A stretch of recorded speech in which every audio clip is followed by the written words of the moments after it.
अमंगल्यम शीलम तव भवतु नामैव मखिलम तथापि स्मर्तॄणां वरद परमं मंगलमसि। सिर्फ उनका नाम स्मरण करने से भी अमंगल मंगल हो जाता है। हालांकि वो आकर्षित नहीं करते इतना, पर ये जो तत्व है वो इनके लिए, इसके लिए तो उन्हें भोलेनाथ कहा गया है। यस। शिवलिंग पे जब हम पानी चढ़ाते हैं उसके पीछे का कोई स्पिरिचुअल कारण है, कोई रिचुअल है? यही है कि भगवान की जो एनर्जी है, वो एनर्जी जो है वो हमें पूजा करने से पहले वो एनर्जी हमेशा शांत रहे। शिव जी की पूजा करते हैं तो आपके लिए ज्यादा महत्व क्या रखता है, दूध या पानी? भावना सच्ची हो तो क्या ही जल और क्या ही दूध। राइट। शिव जी अपने गले में वासुकी नाग क्यों धारण करते हैं? सर्पों को धारण किया है वो इसलिए धारण किया है, वो इसका प्रतीक है कि ना ये बाहर लेना चाहिए, ना विष हमें अंदर लेना चाहिए। विष को पिया था, उसके बारे में कुछ बताइए, उसकी स्टोरी के बारे में बताइए, समुद्र मंथन के बारे में। तो समुद्र मंथन में जो भी चीजें निकलेंगी वो देव और दानव दोनों मिलके इसका बंटवारा करेंगे। तो जब इसमें से हड़ाहड़, जिस विष का नाम है, जब ये निकला तो चारों तरफ अंधकार फैल गया था। कि शिवलिंग पे चंपा के फूल और केतकी के फूल स्ट्रिक्टली प्रोहिबिटेड है। ये देव ऐसे हैं जिन्होंने सारी चीजें अपने अर्पण की है, जिन्होंने सारी चीजें स्वीकार की है। यस। तो ऐसा कोई पुष्प नहीं जो हम नहीं चढ़ा सकते। राइट।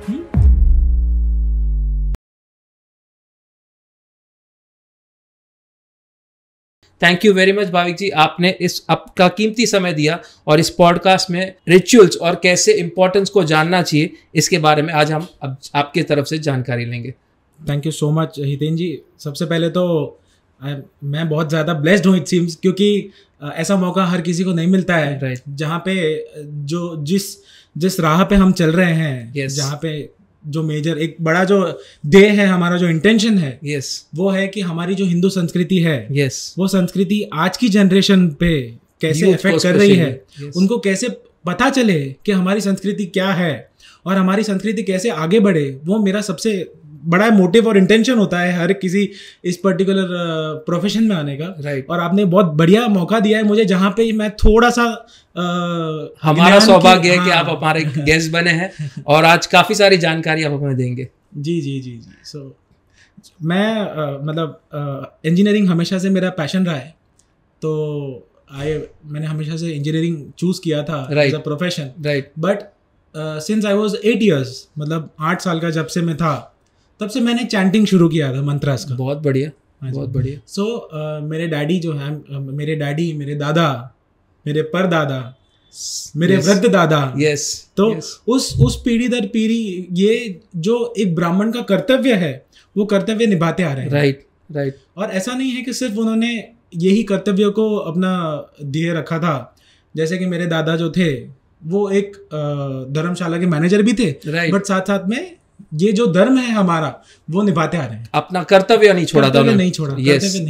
यस। और उसी तरीके से जब मैं भी छोटा था तो ये जिस तरह से ये एक पैशन है मेरा इंजीनियरिंग, वो एक उम्र के आने के बाद उस समय पे मुझे पता चला कि ये मेरा पैशन है। राइट। बट ये तो ऐसी जो हमारी संस्कृति है, वो तो जब से मैं छोटा था तब से मेरे आपके घर के माहौल में सब कुछ देखा था आपने। सो ऐसा भी नहीं है कि किसी ने मुझे इसमें फोर्स किया था, या किसी ने परिवार वालों ने किसी ने बोला कि this you have to do, ये आपको करना ही पड़ेगा। It was never like that. वो ऐसा कभी था ही नहीं। राइट।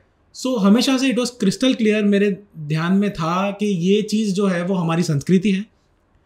जो हम पढ़ने वाले हैं आज, जो हम पढ़ रहे हैं, वो शायद ऐसी शिक्षण है जो बाद में हमें प्राप्त होता है। बट ये ऐसा ज्ञान है जो बालावस्था से आपको मिला है। हाँ जी, जैसे मुझे मिला वैसे नन्हे शिशु को हम दे सकते हैं। राइट। तो उसी उम्र से मैंने ये शुरू किया था, और जैसे जैसे बड़ा होता गया वैसे वैसे मुझे इसकी चाह और बढ़ते गई। राइट। धीरे धीरे छोटा था तो मैं डैडी के साथ या मेरे जो बाकी जैसे दूसरे पंडित थे उनके साथ में जाया करते थे पूजा में। राइट। तो तब से धीरे धीरे क्रम समझ में आने लगा, इम्पोर्टेंस समझ में आने लगा कि इस चीज का महत्व क्यों है। क्योंकि आज पूजा कराना एक अलग चीज होती है, पर उस पूजा के साथ उसका अगर मंतव्य समझ में आए और वही समझाया जाए आज की पीढ़ी को, तो इससे उपरांत कोई अच्छी कह सकते हैं पूजा मानी जाएगी। हाँ जी, हाँ जी। और सामने जो हमारे सामने जो यजमान बैठ रहे हैं, उनका इंटेंशन सिर्फ पूजा कराना नहीं होता है, और उनका इंटेंशन होता है कि ये पूजा हम क्यों करा रहे हैं, सॉल्यूशंस, रेमेडीज, और हम ये जो कर रहे हैं वो कर रहे हैं वो क्रम है क्या। राइट। आज के जमाने में हर किसी को तो संस्कृत मंत्र का अर्थ नहीं समझ में आता है, उच्चारण भी नहीं हो पाएगा, उच्चारण तो शायद कर भी ले, ऐसा नहीं है कि Sanskrit is a language, but उसका जो अर्थ है वो अर्थ भी समझ में बहुत जल्दी आना चाहिए। जिस तरीके से वो अर्थ समझ में ना भी आए, तो हमारा ध्येय यही होता है कि जब भी हम ये शुरू करते हैं, कोई भी कर्म करते भी हैं, तो इस क्रम में हम हर एक छोटी से छोटी चीजें और छोटी छोटी व्याख्या हम उनको समझाते हैं, तो ताकि आज की जनरेशन समझती है तो करती है। 100%। बिकॉज मैं उस जनरेशन से बिलोंग करता हूँ जहाँ पे आपको अगर चमत्कार नहीं दिखा तो आप नमस्कार नहीं करेंगे। यस, 100% नहीं करेंगे। तो उसी तरीके से चमत्कार, खैर it's not a correct word, but आपको जब तक रीजंस नहीं पता चलेंगे कि ये चीज करना है तो उसके पीछे का रीजन क्या है। हम छोटे शिशु को हमेशा कहते हैं कि सूर्य को नमस्कार करो, सूर्य को जल अर्पण करो, है ना। ये बहुत छोटी सिंपल एग्जांपल है, बेसिक चीज जो हम कहते हैं, बट बच्चे कभी कभी मानते नहीं। और मैं बहुत सारी जगह पे जब मैं पूजा करवाने जाता भी हूँ, तब हम देखते हैं कि उनके माता पिता कहते हैं सुबह जल्दी उठते नहीं हो, सूर्य को नमस्कार नहीं करते, जल नहीं देते, मंदिर में नमस्कार नहीं करते। बट कभी उन्होंने शायद ये नहीं बच्चों को कहा कि सूर्य को जल देने से होता क्या है या देना क्यों चाहिए। जब तक कारण नहीं समझा बच्चों को, तब तक बच्चे करेंगे नहीं करेंगे। रीजन पूछते थे तो माता पिता के पास जवाब नहीं होता था, क्योंकि उन्हें शायद नहीं पता होगा। तो उन्हें ये हो सकता है ऐसा ये ऐसा हो सकता है। तो कई बार ऐसा हुआ है। तो फिर बच्चों को जब बताते हैं कि जब आपको जब भी कोई बॉडी में वीकनेस आती है तो डॉक्टर क्या सजेस्ट करता है आपको, तो डॉक्टर कहते हैं सनबाथ ले लो। तो फिर सनबाथ क्यों लेना चाहिए, अच्छा उसमें विटामिन डी मिलता है। तो फिर बच्चे समझ जाते हैं कि अच्छा, तो फिर इसका मतलब तो है कि दिस एक ऐसी सोर्स ऑफ एनर्जी है जहां से आपको कुछ पॉजिटिव एनर्जी मिल रही है, and there some regenerative power which you get. बच्चों को ये समझ में आ गया। तो जब फिर बच्चों को ये बताया जाता है कि सूर्य को अर्घ देने से आपके बॉडी में डिजीज फाइटिंग पावर की क्षमता वो बढ़ जाती है, रोग प्रतिकारक शक्ति जो है वो बढ़ जाती है, तब बच्चों को समझ में आया। और स्पिरिचुअली इट्स आवर टास्क जो हमारा वो भी फुलफिल हो गया, और बच्चों का रीजन भी fulfil, and it is a scientific reason. Vitamin D आपके बॉडी में सनबाथ लेने से बढ़ता है। और जब आप सूर्य को अर्घ देते हैं उस समय में सुबह 7 से 9 के बीच में, या 6 से 9 के बीच में, सूर्योदय होने के बाद, तो उसका ये महत्व है।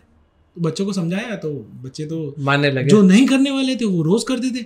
यजमान का कॉल आने लगा कि महाराज जी तो चमत्कार हो गया है, मेरा बच्चा सुबह उठ के सूर्य को अर्घ दे रहा है। तो इसी प्रकार से जब तक आप उनको रीजन नहीं बताएंगे तब तक वो क्यों करेंगे। सही बात है। तो वो सबसे बड़ा रीजन था इस क्रम को आगे बढ़ाने का, इस प्रोफेशन में रहने का, मैं नहीं कहूंगा आने का, क्योंकि पहले से हम थे इसमें, आने का वो सबसे बड़ा रीजन था। और आज की तारीख में भी जब हम कोई पूजा कराने जाते भी हैं तो वहाँ पे हम उनसे समय ले लेते हैं कि आप ये नहीं बोलोगे कि महाराज जी प्लीज पूजा करके आधे घंटे में वाइंड अप कर देना। हम उनसे प्रॉपर टाइम लेते हैं कि अगर आप समय दे पाओगे तो हम पूजा करेंगे, क्योंकि ये मेरा प्राइमरी प्रोफेशन नहीं है। ये इसके पीछे का इंटेंशन जो है वो अलग है, पीछे का इंटेंशन है वो पूरा अलग है। वो इंटेंशन ये है कि हमारी संस्कृति आगे बढ़े। हमारी संस्कृति का सबको व्याख्या पता चलना चाहिए, और हिंदू धर्म अपना ऐसा है, इतना बढ़िया धर्म है, वो धर्म का प्रचार आगे बढ़ना चाहिए। जो हम ब्रिटिश धर्म को आज एक वेस्टर्न कल्चर को फॉलो कर रहे हैं, तो इसमें कुछ बुराई नहीं है जो कल्चर को फॉलो कर रहे हैं, बट उसके साथ साथ में अपना धर्म का भी प्रचार आगे बढ़ता रहना चाहिए, और उसे छोड़ना नहीं चाहिए। We have to always stick to it. उससे हमें बंदे जुड़े रहना है, उसको छोड़ना नहीं है। आपका एडवांस होना अलग चीज है, अपने रूट्स के साथ जुड़ा होना अलग चीज है। तो दोनों चीज आपके अंदर होनी चाहिए। एडवांस भी बनिए एज पर टाइम, लेकिन अपने रूट्स को भी एट द सेम टाइम आपको छोड़ना नहीं। बिल्कुल। एक बच्चे को table and chair, fork and spoon के साथ भी खाते आना चाहिए, और उसी बच्चे को नीचे जमीन पे बैठ के थाली में हाथ से खाते भी आना चाहिए। 100% ये महत्व है। बिल्कुल।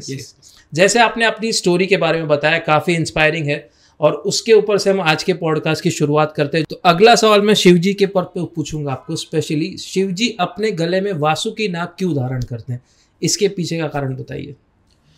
देखिए, भोलेनाथ जो हैं, उन्होंने आपने देखा होगा तो ये जो विषधारी हैं, एक तो मैंने आपको पहले कहानी बताई कि इनका पूजन हर कोई जीव कर सकता है।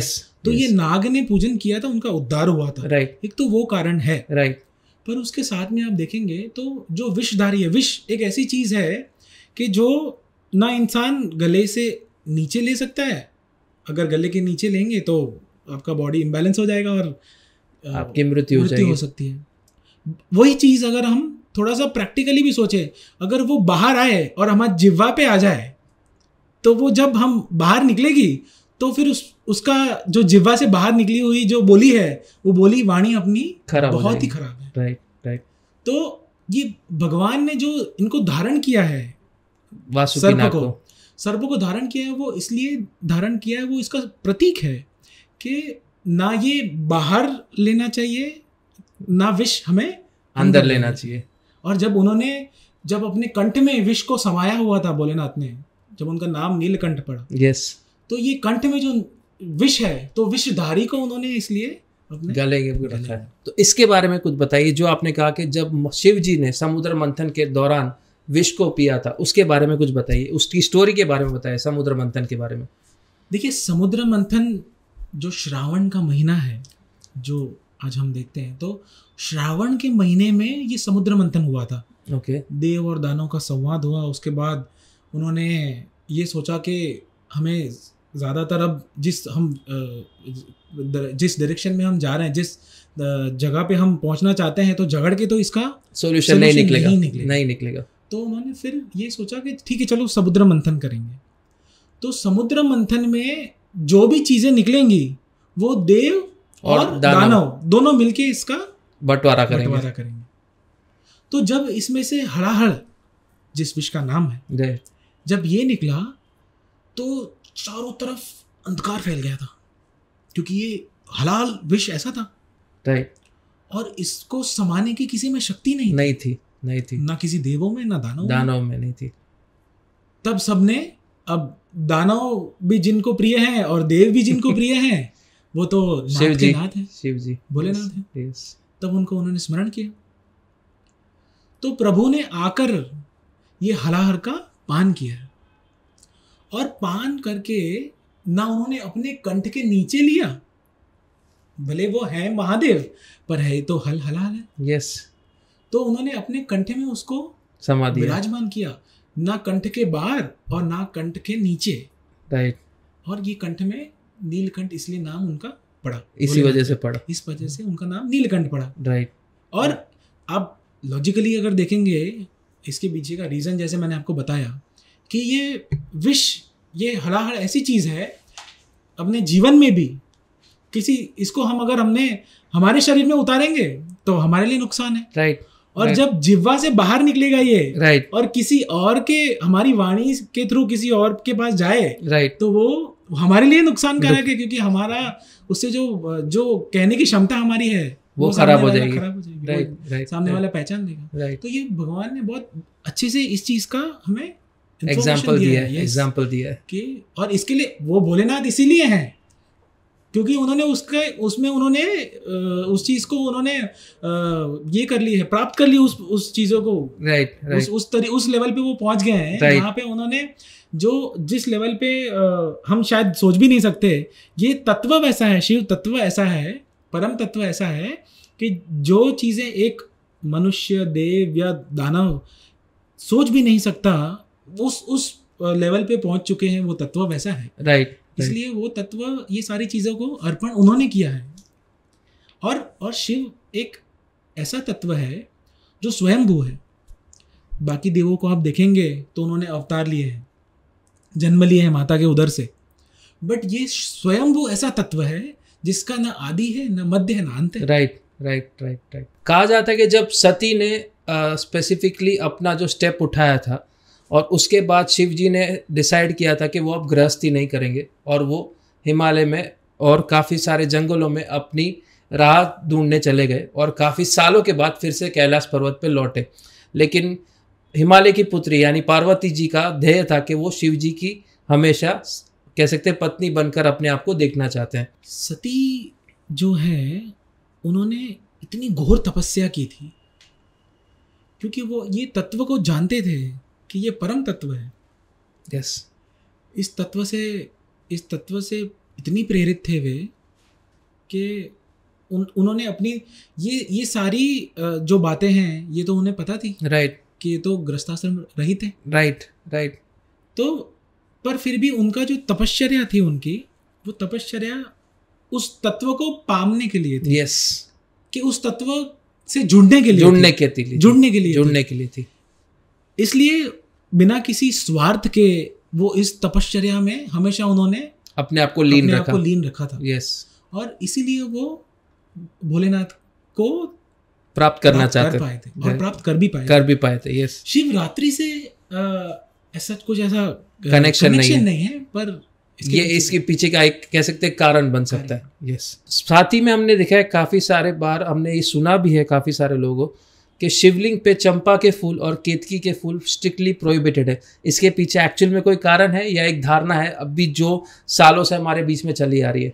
देखिए, ऐसा ये है तो धारणा ही, राइट, क्योंकि ये तो पुष्प ऐसे हैं, ये तत्व ऐसा है, ये देव ऐसे हैं जिन्होंने सारी चीजें अपने अर्पण की है, जिन्होंने सारी चीजें स्वीकार की है। yes. तो ऐसा कोई पुष्प नहीं जो हम नहीं चढ़ा सकते, राइट। ऐसा तो भगवान के भोलेनाथ की मानस पूजा में इसका खास वर्णन किया गया है। ओके। जो भगवान की मानस पूजा करते हैं हम, राइट, तो इसमें उल्लेख किया गया है कि भगवान भोलेनाथ पे ये सारे पुष्प भी अर्पण कर सकते हैं। राइट। और ऐसा कोई लिमिटेशन नहीं है, ऐसे कोई स्ट्रिक्ट प्रोहिबिशंस नहीं है कि आप भगवान पे कोई पुष्प नहीं चढ़ा सकते। राइट, इनफैक्ट आपने मंदिरों में भी देखा होगा कि बहुत सारे मंदिरों में जब हम भगवान का श्रृंगार करते हैं तो अलग अलग विविध पुष्पों से करते हैं, विविध फलों से करते हैं। यस। हालांकि भले बेलपत्र उनका प्रिय पत्र है, पर फिर भी हम अर्पण तो सारे पुष्प करते हैं। राइट। तो जो शिव भक्त है उसके लिए कोई स्पेशल रिचुअल्स है या कोई सीक्रेट रिचुअल्स है जो अब तक किसी को नहीं पता है? ऐसे कोई रिचुअल्स के बारे में बताइए जो करनी चाहिए या फिर अब तक किसी को नहीं पता है, दोनों। देखिए, जैसे मैंने कहा कि ये भोलेनाथ है, राइट, तो भगवान को आप सिर्फ उनके मंत्र भी देखो 3 ही है। आपने बेलपत्र का मुझे पूछा था, तो उनका मंत्र भी आप देखेंगे तो 3 शब्दों का है। यस, नेत्र भी 3 है। यस, छोटे से इस मंत्र का सिर्फ जाप करने से आप उस तत्व तक अपनी एनर्जी पहुंचा सकते हैं। राइट। और कोई ऐसी छुपी हुई रिचुअल नहीं है, या कोई ऐसा तरीका नहीं, अननोन फैक्ट्स नहीं है कि ये करने से आपको शिव तत्व प्राप्त हो जाए। राइट। शिव तत्व प्राप्त करने के लिए भगवान ने जैसे हमने अपने शास्त्रों में देखा है, एक बिलीपत्रम, एक पुष्पम और एक लोटा जल की धार। यस, ये तीनों चीज भगवान को रिझाने के लिए काफी। राइट। तो पर उनसे जुड़ने के लिए ये जो हमारी श्रद्धा है, जो भावना है, वो सच्ची होनी चाहिए, निस्वार्थ होनी चाहिए। राइट। तो उनसे जुड़ना बहुत आसान। राइट। तो इस रात्रि कोई बैठ के सिर्फ भगवान का मंत्र उच्चार करके मेडिटेशन कर ले, कोई भगवान का मंत्र बोल के भगवान पे जल चढ़ा ले, या कोई भगवान के ऊपर बिलीपत्र अर्पण करके ओम नमः शिवाय कह ले।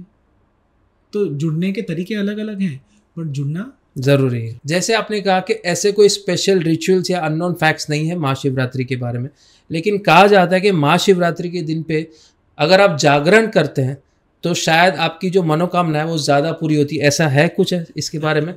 जागरण का क्या महत्व है? क्योंकि नवरात्रि के दिन पे हम देखते हैं जनरली अष्टमी के दिन पे जागरण होता है, लेकिन शिवरात्रि के दिन पे जागरण का कारण क्या है स्पेसिफिकली? देखिए, ये रात्रि जो है वो है तो महत्वपूर्ण। राइट। जैसे हम भगवान का नाम स्मरण कर रहे हैं, उनके नाम लेने से हम भगवान की उस एनर्जी को फील कर सकते हैं। राइट। पर भगवान, हमारा धर्म ये नहीं कहता कि जिनको शायद कुछ तकलीफ है शरीर में, वो अपने शरीर को थोड़ा सा तकलीफ दे करके रात में जागे। राइट।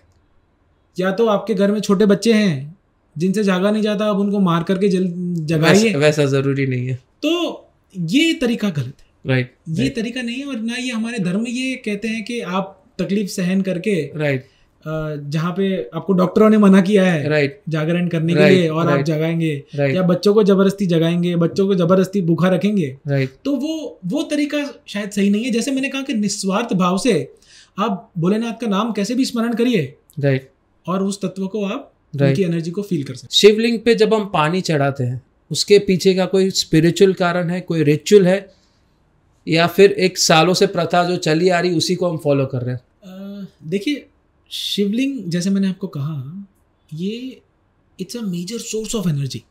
आज पूरे ब्रह्मांड की जो सबसे हाईएस्ट एनर्जी जो हमें मिलती है, प्राप्त होती है, वो इस तत्व से हो रही है। It's highest source of energy. और आप साइंटिफिकली देखोगे तो मैं आपको एक एग्जांपल देता हूँ।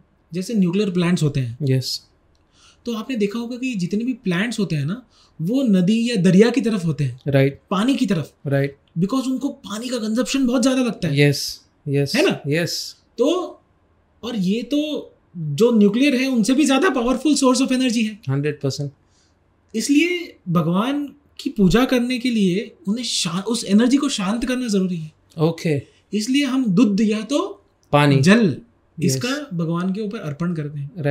है ना? और भगवान का स्थान भी कहाँ है? तो कैलाश में। वहाँ पे तो काफी ठंडी होती है ना।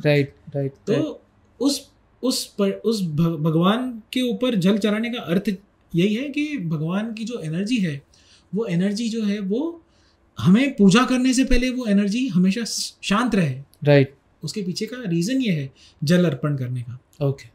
और देखिए, शिव एक ऐसा, अभी जैसे हम शिव जी की, जब हम शिवलिंग की बात करते हैं तो वो देखने में ऐसा कोई प्रभावित ये वस्तु नहीं होती है। जैसे नॉर्मली किसी देव की मूर्ति देखते हैं तो हम आकर्षित होते हैं, पर ये आकर्षित होने वाली कोई मूर्ति नहीं है। आपको ऐसा मंगल में नहीं दिखेगा नहीं। पर ये ऐसा तत्व है कि जो अमंगल को भी मंगल कर देता है बिना किसी स्वार्थ से। 100%। जैसे पुष्पदन जी ने कहा है, अमंगल्यम शीलम तव भवतु नामैव अखिलम तथापि स्मरतॄणाम वरद परमम मंगलमसि। मतलब सिर्फ उनका नाम स्मरण करने से भी अमंगल मंगल हो जाता है। यस। हालांकि वो आकर्षित नहीं करते इतना, पर ये जो तत्व है वो इनके लिए, इसके लिए तो उन्हें भोलेनाथ कहा गया है। यस। कि बिना किसी स्वार्थ के आप उनका सिर्फ नाम स्मरण करने से ही आपका मंगलमय हो जाएंगे आप सब कुछ। यस। तो स्पेसिफिकली जैसे आपने कहा कि जो जल चढ़ाने का कारण जो है उनकी एनर्जी को सबसाइड करने का है कि वो शांत होए और आपकी जो भी मनोकामना है वो पूरी हो। शिवरात्रि के दिन पे फास्टिंग के पीछे का कोई कारण है या एक ट्रेडिशन है जो चले आ रहा है? देखिए, उपवास का मतलब होता है पास रहना। तो अब आपको ये सोचना है कि हमें भोजन के नज़दीक समीप रहना है या भोलेनाथ के समीप रहना है। राइट। अगर आप भोजन के समीप रहते हो तो शिव को हम बाजू में थोड़ा सा छोड़ देते हैं। तो इसलिए उपवास का महत्व इसलिए है कि आप जिस ध्यान अवस्था में लीन हो, जिस भक्ति भाव से जिस देव की आप आराधना करने में लीन होने वाले हो, तो वहां पे आपको इस चीज भोजन का ख्याल ना है। राइट। पर अगर आपको भोजन का ख्याल आए तो फिर शिव तत्व थोड़ा समीप नहीं हो सकता। राइट। इसलिए उपवास का महत्व है। पर फिर मैं वापस अपनी पहली वाली बात दोहराऊंगा कि छोटे बच्चे हैं या फिर बड़े बुजुर्ग हैं या खैर कोई ऐसा है जो डायबिटिक है या कोई और उन्हें बीमारी है, उनको अपने शरीर को तकलीफ देके ये पूजा का लाभ लेना वो इंटेंशन नहीं, वो इंटेंशन नहीं, गलत। राइट। अपने धर्म ने ये पहले से कहा है कि आप भगवान को पूजन अर्चन निस्वार्थ भाव से करिए। राइट। पर उसका अर्थ ये नहीं कि आप अपने शरीर को तकलीफ दो, फिर आपको शरीर में कुछ और तकलीफ हो, फिर आप भगवान को फिर कहेंगे कि अरे बाप रे ये भगवान ये ऐसा हो गया वो हो गया।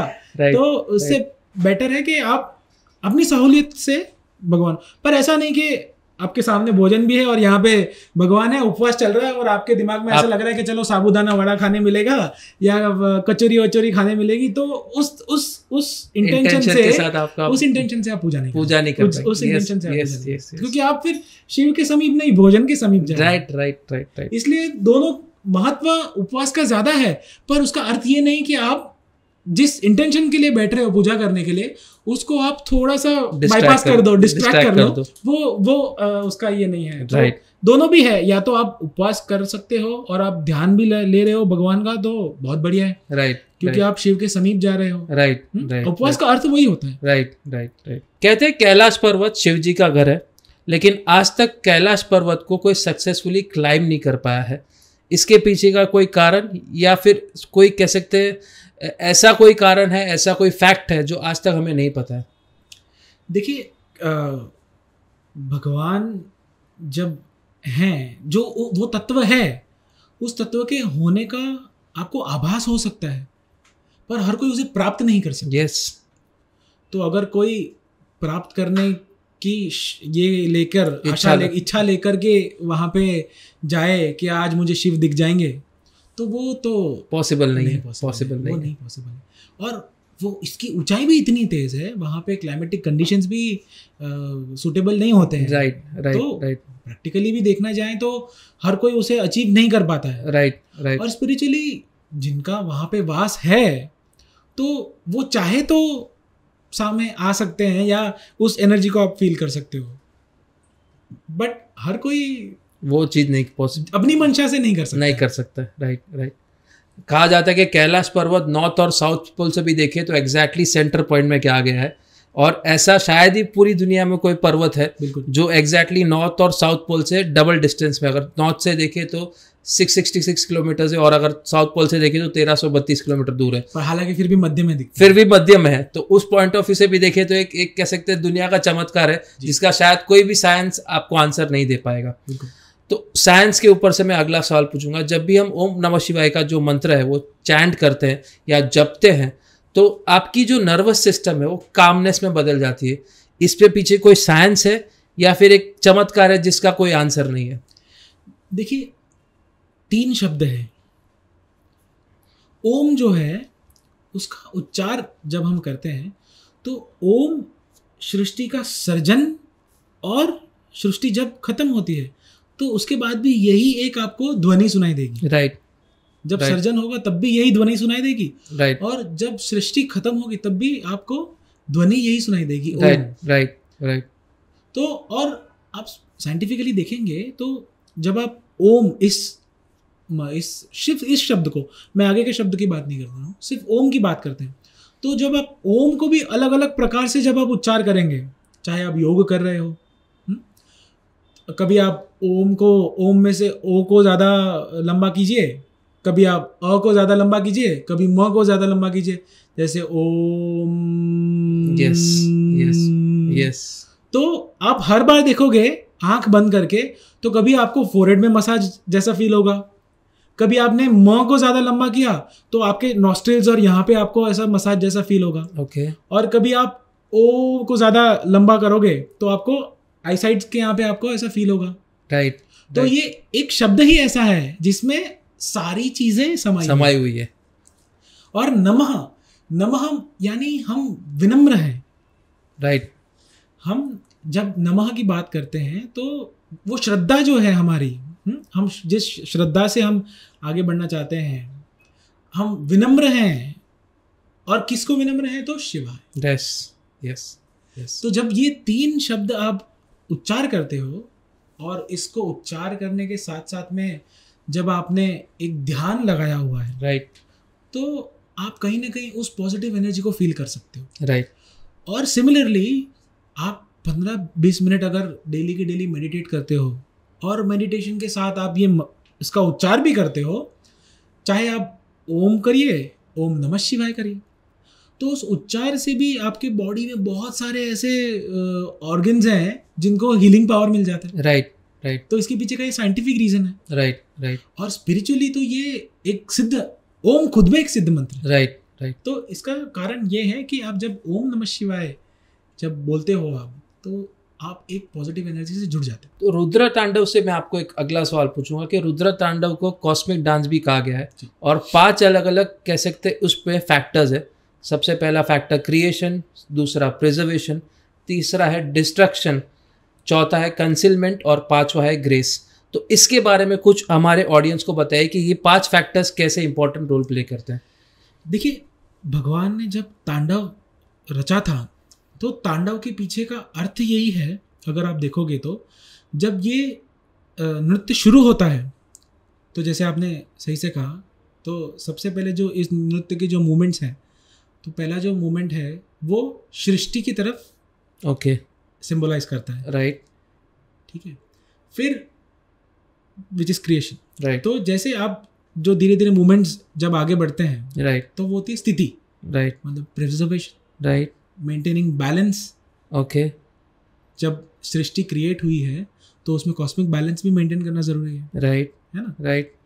और उसके बाद जो आता है वो है डिस्ट्रक्शन।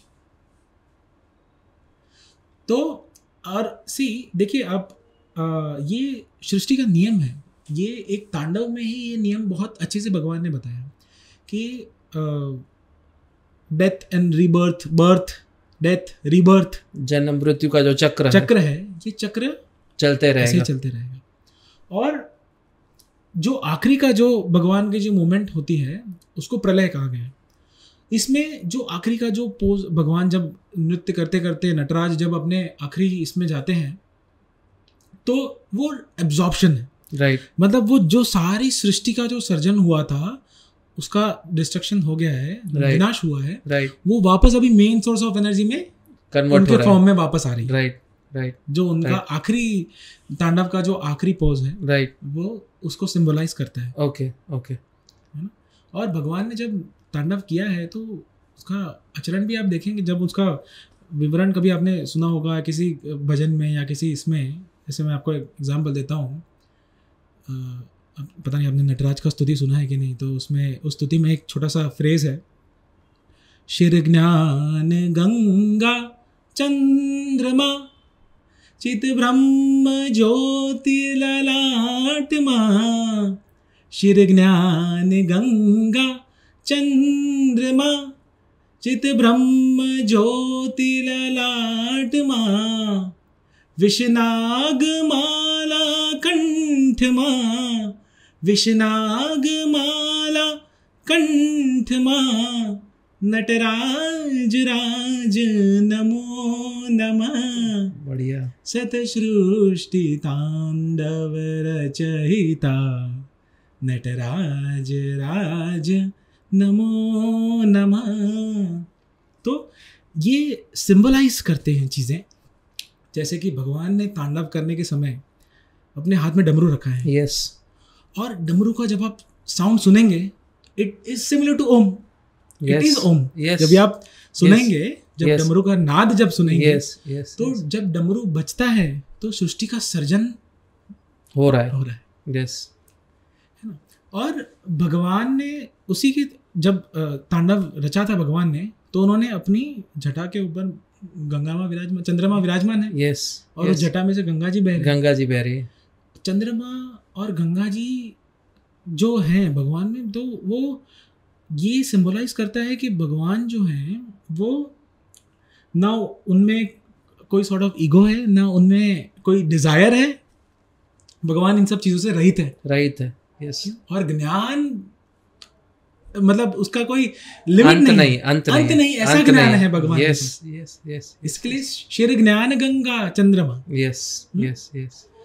और भगवान ने गले में जो विषनाग माला पहनी है, जैसे हमने पहले भी बात इसके ऊपर बताया था कि भगवान ने नाग धारण किया है। तो इसका अर्थ ये, जैसे हमने पहले इसका थोड़ा सा डिस्कशन किया था कि भगवान को स्वार्थ निस्वार्थ कोई भावार्थ कोई भाव नहीं। तो ये इस चीज़ का सिंबलाइज करता है। और वैसे ही आप देखोगे तो भगवान के हाथ में त्रिशूल है, राइट, है ना, और त्रिशूल के 3 अलग अलग प्रोन है, यस, है ना, उसमें भी सेम है।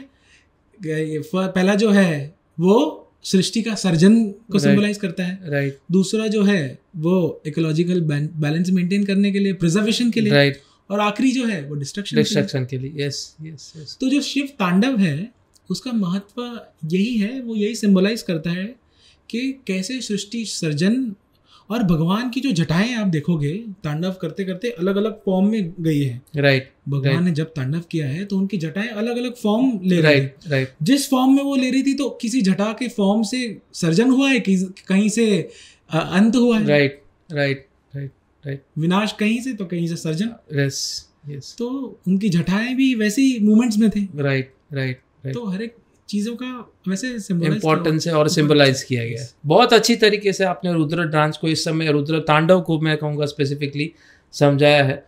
और इससे मैं आपको अगला सवाल पूछूंगा, आपका फेवरेट मंत्र।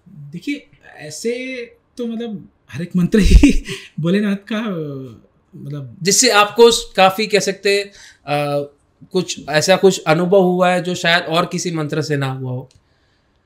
जब मैं छोटा था तो जो 3 शब्द हैं उसमें सारी चीजें समाई हुई हैं। वो 3 शब्द ने बहुत बार अंतरूनी शांति दी है। यस। मेंटल पीस भी दिया है। राइट।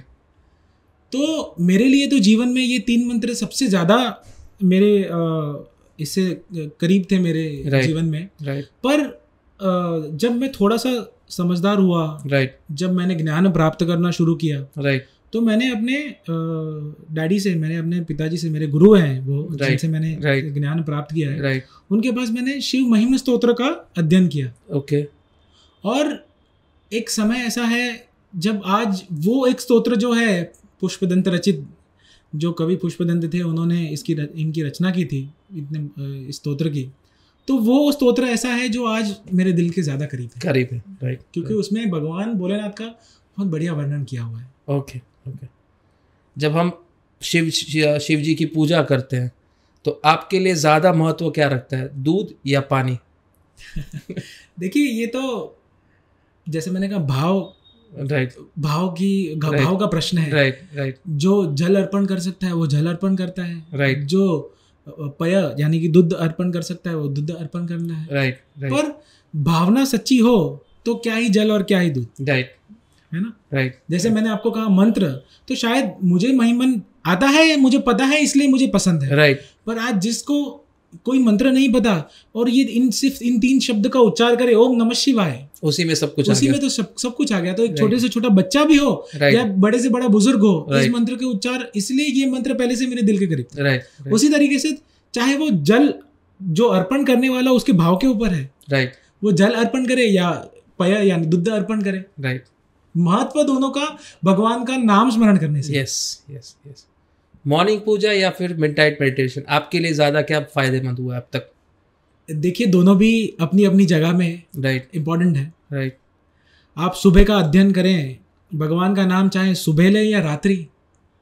और देखिए मेडिटेशन एक ऐसा मैं कहूँगा एक तरीके का योग है जो आप सुबह में करो जब वातावरण शांत हो, तब उसका महत्व बहुत ज़्यादा है। पर उसी तरीके से आप कभी मिडनाइट में करोगे, हर रात्रि नहीं पर शिवरात्रि के दिन आप ट्राई करके देखेंगे, राइट, तो आपका जो ध्यान है वो उसी तरीके से लगेगा, सारी दुनिया की चिंता रहित होकर, अनटिल एंड अनलेस आप उस इंटेंशन से नहीं बैठे हो, राइट। तो बट आखिर नॉर्मल रात्रि आप ये मिडनाइट ट्राई करेंगे तो पूरे दिन का जो आपका दिनचर्या है, क्योंकि हम गृहस्थ आश्रम से हैं और कलयुग है, तो पूरे दिन का जो दिनचर्या आपकी है वो कहीं ना कहीं आपके माइंड में घूमती रहेगी। राइट। शायद जिस तरीके का आप ध्यान करना चाहे वो ना लगे। ये मेरा पर्सनल एक्सपीरियंस है। यस। तो मेरे लिए तो इट हैज ऑलवेज बीन के सुबह का जो मेडिटेशन है, भगवान का नाम स्मरण जो है, वो बहुत ज़्यादा मैं कह सकता हूँ कि इम्पोर्टेंट रहा है, या मेरे पर्सनल एक्सपीरियंस है। एक ऐसी मिथ बताइए महाशिवरात्रि के बारे में जो आप हमारी ऑडियंस को बताना चाहेंगे। एक ऐसी धारणा जो शायद अब तक चली आ रही है लेकिन एक्चुअल में उसके पीछे का कोई कारण या कोई स्पिरिचुअल कारण नहीं है या कोई साइंटिफिक कारण नहीं है, एक ऐसी मिथ महाशिवरात्रि के बारे में। देखिए अलग अलग जगहों पे अलग अलग तरीके से भगवान को वर्शिप पूजा की जाती है। जैसे मैंने आपको बहुत सारे उदाहरण दिए कि उपवास करने में कभी हम ये भूल जाते हैं कि जिनको नहीं कराना चाहिए उनको हम उपवास करा रहे हैं, राइट। जिनको नहीं जगाना चाहिए उनको हम जगा रहे हैं, और ये बोलकर कि अरे नहीं जागोगे, नहीं उपवास करोगे तो पाप लगेगा, भगवान नाराज हो जाएंगे। राइट। भगवान नाराज का, हम तो भगवान को प्रसन्न करने के लिए कर रहे हैं। यस। और किसी जीव को हानि पहुंचाकर भगवान का नाम स्मरण करो, ये तो हमारे धर्म में कहीं कहाँ लिखा ही नहीं है। राइट। तो ये एक मिथ है कि आप रात्रि जागरण करो, उपवास करो, बच्चों से करवाओ और बुजुर्गों से करवाओ। बुजुर्ग तो खैर स्वेच्छा से करते हैं, यस, बट बच्चे को हम जबरदस्ती कभी कभी करवाते हैं, यस। तो ये चीज़ें जो हैं, ये मुझे कहीं ना कहीं लगता है कि ये भगवान के समीप जाने की जगह पे हम किसी को हानि पहुंचा रहे हैं। राइट। नंदी या त्रिशूल, भगवान शिव को कौन ज्यादा रिप्रेजेंट करता है? देखिए, ये तो मतलब दोनों का इम्पोर्टेंस अपनी अपनी जगह है। राइट। नंदी भगवान का वाहन है, और नंदी एक आप देखने जाएंगे तो it's an extreme power with patience, yes, with peace. Yes. तो और इसीलिए भगवान का वाहन है। यस। शक्ति, असमीप शक्ति है उनके पास। यस। और उसके साथ साथ में उनके पास इतना पेशेंस है, राइट, जितना एक नॉर्मल ह्यूमन बीइंग तो बहुत दूर की बात है, बट शायद ऋषि मुनियों में और किसी और देवों में भी नहीं होगा। Yes, yes, yes, yes. तो वो सिंबलाइज करते हैं उस चीजों को। इसके लिए या तो आपने उनको कभी मंदिर के बाहर देखा होगा, यस, हमेशा से, कि पहले उनको नमस्कार करो, क्योंकि हम उस एनर्जी को जो अंदर है उनके पास जाने से पहले हम एटलीस्ट इस एनर्जी तक लेवल पे तो पहुंचे। राइट। जहाँ पे हम हमारे इनर पीस को थोड़ा सा प्राप्त कर सके, भगवान के पास जाने से पहले। राइट। इसके लिए उनको आपने देखा रहेगा तो मंदिर के बाहर। और त्रिशूल, जैसे मैंने आपको कहा कि त्रिशूल तो भगवान का एक ऐसा शस्त्र है जिन यूजुअली हमने देखा है कि एज अ वेपन यूज किया गया है त्रिशूल को। यस। बट जैसे मैंने कहा कि त्रिशूल के 3 प्रोंग्स जो है, यस, वो तीनों का एक एक महत्व है, जो आपने अच्छी तरीके से समझा है इसके पहले के आंसर में। तो दोनों का अपना अपना इम्पोर्टेंस है और अपना अपनी जगह है। आप उनको अपनी जगह से हिला नहीं सकते और दोनों का महत्व तोल नहीं सकते। Yes, yes, yes. तांडव या ध्यान शिव जी को क्या अच्छे से रिप्रेजेंट करता है? तांडव ध्यान रिप्रेजेंट करता है या फिर ध्यान? देखिए, ये मैं कहूँगा कि अपनी अपनी जगह है। जो भक्तजन भगवान को मेडिटेट करके प्राप्त करना चाहे, वो मेडिटेट करके प्राप्त करें। जिनकी धारणा है कि वो आज शिव तत्व को, ये जो परम तत्व है, उसको प्राप्त करने के लिए नृत्य करें और उन्हें प्राप्त करें, तो उस तरीके से वो प्राप्त कर सकते हैं। उनकी पूजा उस तरीके से कर सकते हैं। पर इसमें भी तोलना नहीं की जा सकती, क्योंकि दोनों भी तरीके अपनी अपनी जगह है। और ये तो भोलेनाथ है, इन्होंने हर एक चीजों को स्वीकार किया है। और एक प्रश्न आपको पूछना चाहूंगा यहाँ पे, जब हम शिव जी की पूजा करते हैं, स्पेशली महाशिवरात्रि के दिन पे, तो काफी सारे लोगों को हमने देखा है अपने शरीर पे राख लगाते हुए या भस्म लगाते हुए। इसके बारे में, इसका क्या महत्व है, इसके पीछे का क्या कारण है, वो बताइए। देखिए, ये भोलेनाथ जो हैं, उन्होंने स्मशान में वास किया है। यस, है ना। और उन्होंने जो चिता की जो राख है, राइट, उसको अपनाया है। राइट। और वो राख जब भी उन्होंने उसका लेपन किया तो वो भस्म हो गई। Yes, yes. वो राख को अपनाया है, ऐसे देव हैं ये। यस, है ना। तो और इसका एक बहुत इसके पीछे एक बहुत बढ़िया पुष्पदंत कवि ने एक मंत्र है महिमन स्तोत्र में, श्मशानेश्व क्रीडा स्मरहर पिशाचा सहचरा चिता भस्मालेपो श्रृगपि न करोति परिकर अमंगल्यम शीलम तव भवतु नामैव अखिलम। अच्छा, ये ऐसे भगवान हैं जिन्होंने स्मशान में वास किया है। राइट। और इन्होंने ये जो राख है उसको लेपन करके भस्म में, राइट, उन्होंने उसको भस्म, इसलिए भस्म भगवान ने जब अर्पण की राख को, और वो भस्म हो गए। और ये राख को तो नॉर्मली हम कोई चिता को हम क्या करते हैं कि ये तो अरे अशुभ है, अमंगल है। यस, तो इस चिता को जब भी भगवान, चिता की राख को जब भी भगवान ने लगाया है, उसका लेपन किया है भगवान ने अपने शरीर में, तो अमंगल भी मंगल्य हो गई। राइट, राइट, राइट, है ना। तो जो इसके पीछे का कारण ये है कि जो भक्तजन है वो इस भस्मी को भगवान का प्रसाद समझ के अर्पण करते हैं कि हमारा अमंगल ना हो प्रभु, हमारा मंगलमय हो। और हमारा जब आपका चिंतन कर रहे हैं तो हमारा जो ध्यान है वो आपके चिंतन में रहे। राइट। तो इसको प्रसाद समझ के लगाया जाता है। हालांकि बहुत मिसकंसेप्शन भी है कि पूरे शरीर पे लेपन करके लोग भगवान के पास जाते हैं, समझते हैं कि भगवान प्रसन्न हो जाएंगे। ऐसा नहीं है। वो तो ऐसा है कि जिसका काम उसी को साझे। yes, 100%। भोलेनाथ हैं, उन्होंने क्योंकि वो स्मशान में वास किया उन्होंने, भूत प्रेत पिशाच आदि के साथ वो रहे हैं। Right right right. तो इसलिए उन्होंने राख को स्वीकार करके भस्म ये किया है। Right right. तो इसके लिए उसको प्रसाद के हिसाब से आप जब भी उसको भगवान का मस्तिष्क पे उनका चढ़ाया हुआ भस्म हम अपने शरीर पे लगाते हैं ताकि हमारा भी प्रभु अमंगल्य मंगल्य हो। Right right right. और इसीलिए शायद भस्म आरती का इतना महत्व है महाकाल जैसे बड़े मंदिर में आज की तारीख में। देखिए वहाँ पे माना गया है कि जो चिता होती है वहाँ पे, जो आखिरी चिता होती है, उसका जो राख है, उस राख से भगवान के ऊपर भस्म आरती की जाती है। तो यही है कि इन्होंने सब कुछ स्वीकार किया है। राइट। और ऐसे प्रभु हैं जिनको ना किसी और चीज की मोह माया है, पर ये तो भस्म से राइट स्नान कर रहे हैं। राइट। ऐसा है। भांग एक्चुअल में पी जानी चाहिए या नहीं पी जानी चाहिए या इसके पीछे का कारण क्या है? शिवरात्रि और भांग का क्या कनेक्शन है? ये प्रश्न सुन के थोड़ा सा मैं शॉक भी हुआ, बट मैं खुश हूँ क्योंकि ये प्रश्न आपने लिया। ये थोड़ा सा हम आज के दिन में हम देखेंगे तो एक मिसकंसेप्शन भी है लोगों के बीच कि जब हम भगवान, देखो वो भगवान है, वो तत्व है, वो परम तत्व है। यस। और उन्होंने ये इस सारी चीज़ों से रहित होके उन्होंने उस पोजीशन को प्राप्त की है, तप करके, इतनी तपश्चर्या करके उन्होंने इस चीज़ को प्राप्त की है। यस। इसलिए उन्होंने जब राख को स्वीकारा है, कंठ में जब उन्होंने विष को स्वीकारा है, तो वो भांग का भी स्वीकार करते हैं और सेवन करते हैं। यस। पर आज मनुष्य उस चीज को नहीं कर सकता है ना।